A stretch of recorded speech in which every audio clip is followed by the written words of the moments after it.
téléspectateurs de l'émission Ma vie, mon histoire et bienvenue sur notre chaîne Rugillian TV.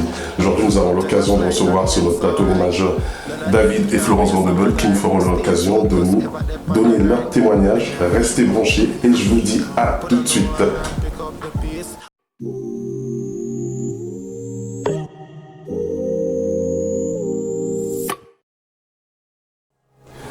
Bonjour Florence. Bonjour. Bienvenue sur notre page pour Rugillian TV. Merci. Ça fait plaisir de vous recevoir. On a eu l'occasion de vous avoir comme officier à Lyon. Et c'est toujours un grand plaisir. On est toujours bénis de vous recevoir, vous deux, donc le couple Vandebeul.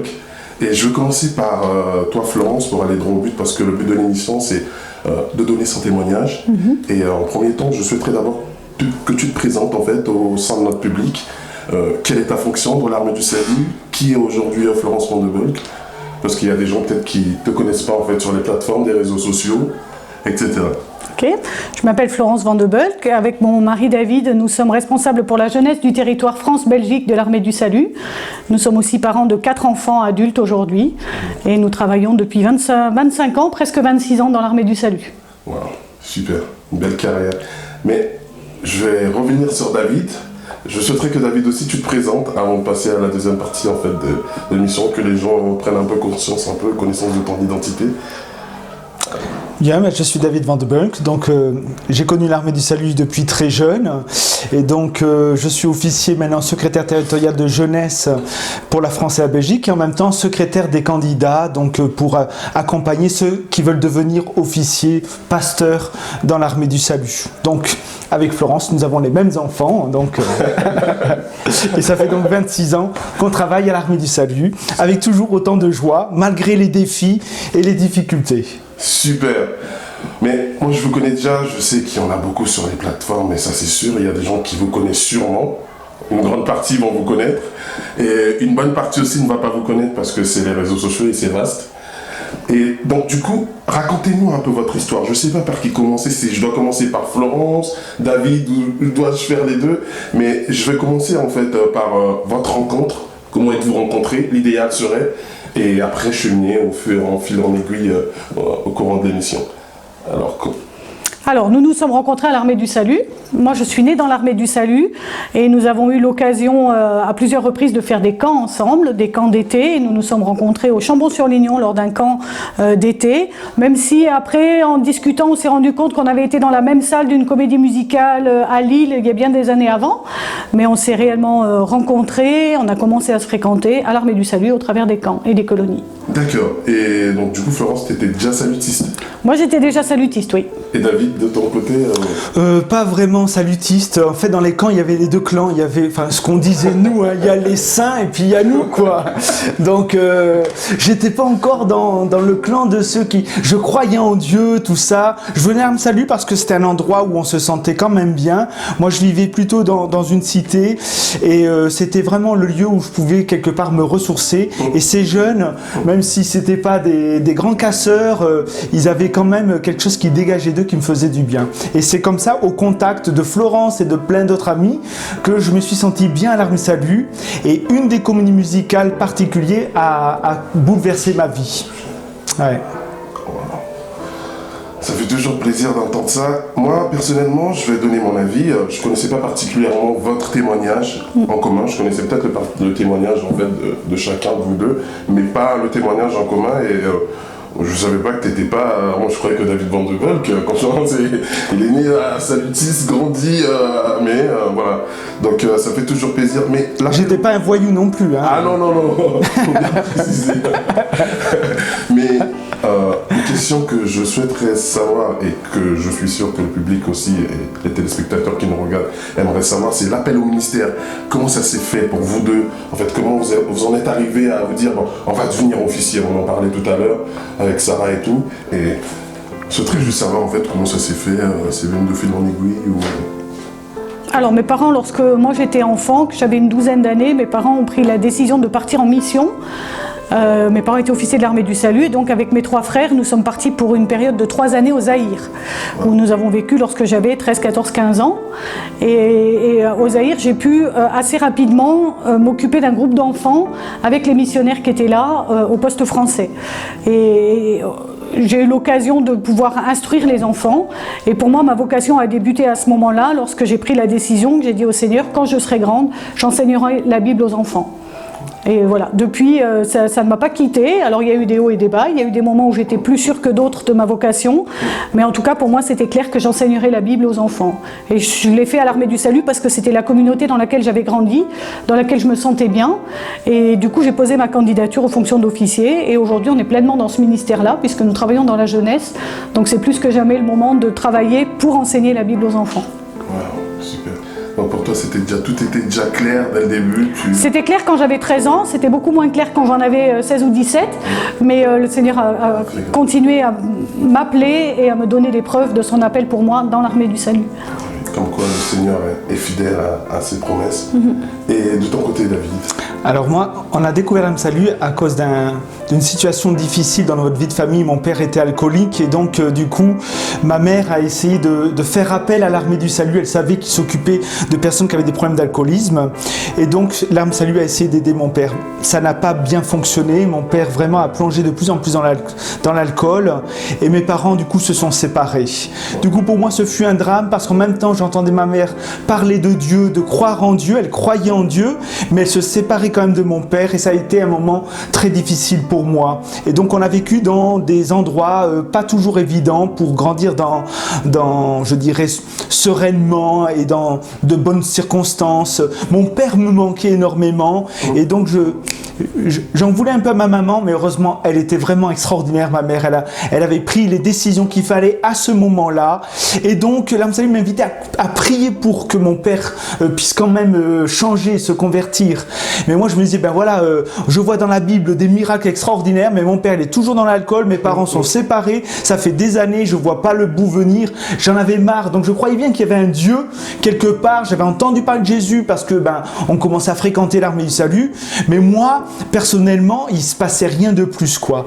Et donc l'Armée du Salut nous a invités à une communion musicale, mais juste avant cette communion musicale, tout jeune, j'ai prié, et en fait, un miracle s'est accompli. Mon père a été délivré de l'alcool. Wow.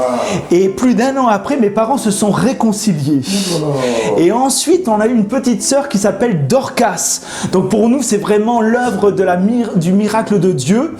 Et on aurait pu se dire, avec ça maintenant, tu peux devenir chrétien, serviteur de Dieu. Mais moi, pendant ce temps-là, j'étais pris par un engrenage de la violence. J'aimais beaucoup les arts martiaux. Et en fait, j'étais reconnaissant à Dieu. J'ai reconnu que c'était Dieu qui avait fait, mais pour autant de donner ma vie à Dieu, ça ne m'intéressait pas. Et lors de cette communion musicale, on a parlé du Saint-Esprit. C'est une communion musicale sur la Pentecôte.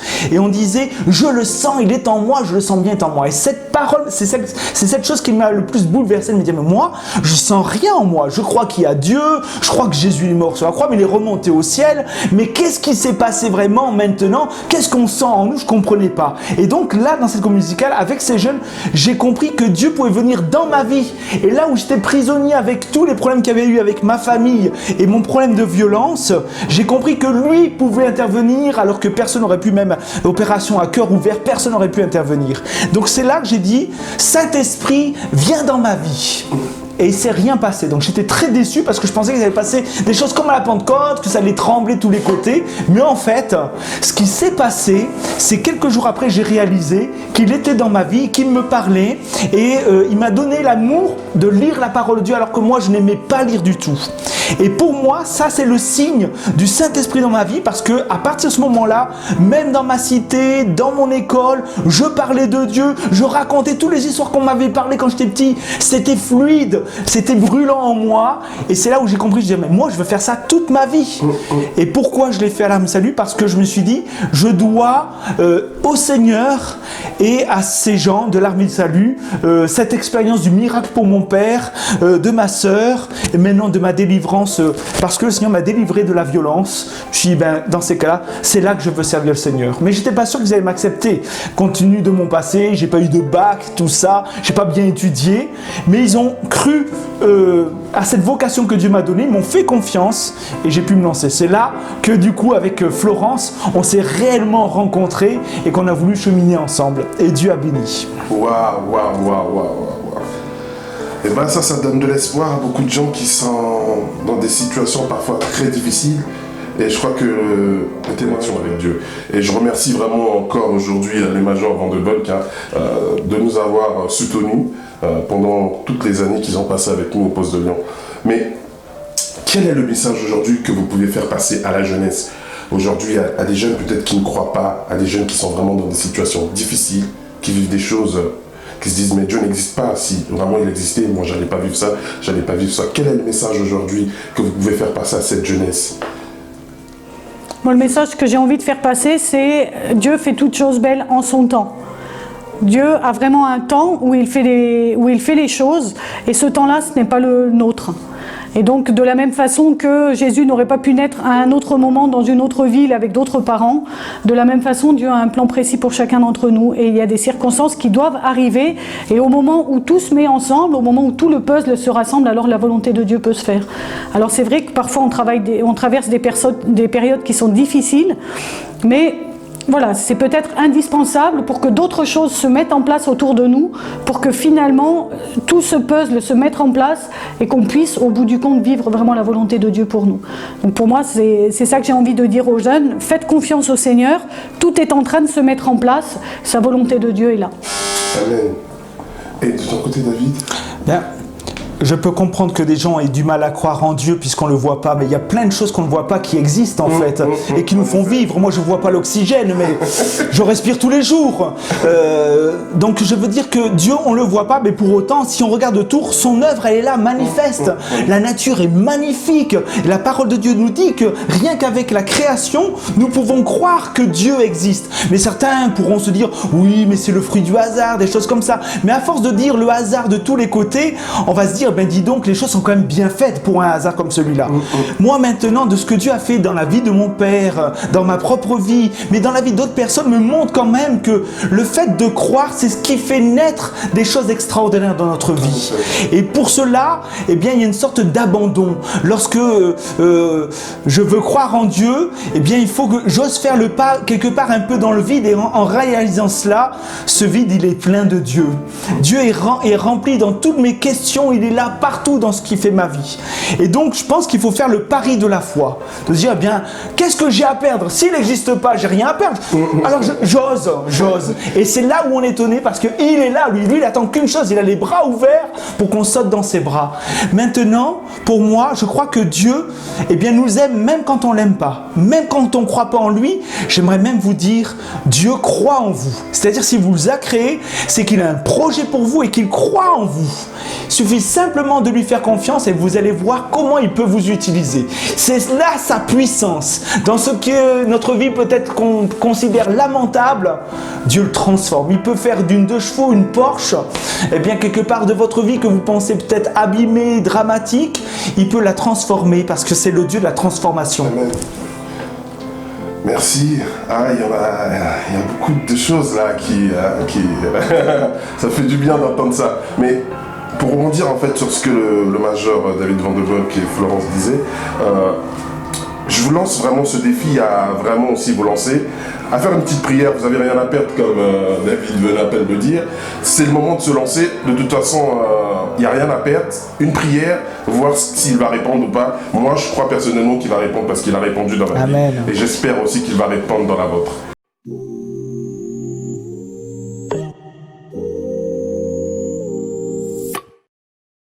Pour finir cette émission, on a préparé un petit jeu pour vous deux. Une sorte de question-réponse. Du coup, la première question que je vais vous poser à tous les deux, ça sera travail perso ou travail équipe, je sais pas. Le premier, donc... Perso. Perso? Le travail perso... Est-ce que t'es plutôt pour le travail perso? Ah non, moi je travaille équipe. Travail équipe. D'accord. Est-ce que vous êtes plutôt métro ou bus? Bus. Métro. Bah, à Paris, hein. Penser ou ressentir? Ressentir. Ouais, ressentir. Ressentir? Ah, là, on commence à ça. Préparer ou improviser? Improviser. Improviser. Pour toi, David? Moi, je prépare, mais après, j'improvise. D'accord. Fauteuil ou canapé? Le fauteuil. Fauteuil. Et pour toi? Canapé. Sushi ou sandwich? Sandwich. Antoine, C'est quand même sandwich. sandwich quand même. Et la dernière question, Lyon ou Paris? Ah Aïe. non, ça va, Lyon. Lyon. Ah là là, pour une fois. Bravo. Franchement, c'était une grande bénédiction de vous avoir eu sur notre plateau. On espère que cette vidéo va toucher le maximum de personnes et que ça va faire du bien à certaines personnes qui peut-être traversent une période très très difficile. Chers téléspectateurs, l'émission tourne à sa fin et comme je le dis toujours, vaut mieux la fin d'une chose que sans commencement. Peut-être un dernier mot à vous, Major, je sais pas. Que le Seigneur vous bénisse, qu'il entre dans vos vies et qu'il puisse agir vraiment. Venez me raconter votre histoire. C'était l'émission Ma vie, mon histoire avec les majors David et Florence Vandebel. Je vous remercie et je vous souhaite une très bonne journée.